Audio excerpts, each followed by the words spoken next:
কার কার এমন হয় রাতের বেলা কিছু একটা খেতে ইচ্ছে করে, সেটা হোক কিংবা মিড নাইট। তো আমার আসলে এইবার আবারও সেই চিকেন ফ্রাই খেতে ইচ্ছে করছিল। সো আমি প্রায় রাত বাজে একটা, কি করব, খেতে যেহেতু মনে চেয়েছে, সো আমার একমাত্র ভরসা হচ্ছে কেএফসি, তাও ক্রিস্পি চিকেনটা।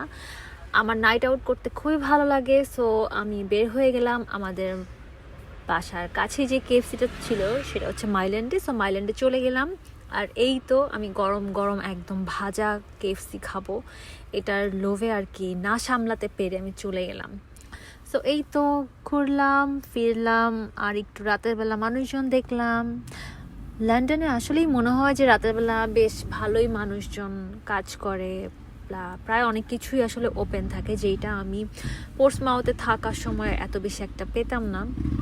তো বেশ জমজমাট ছিল।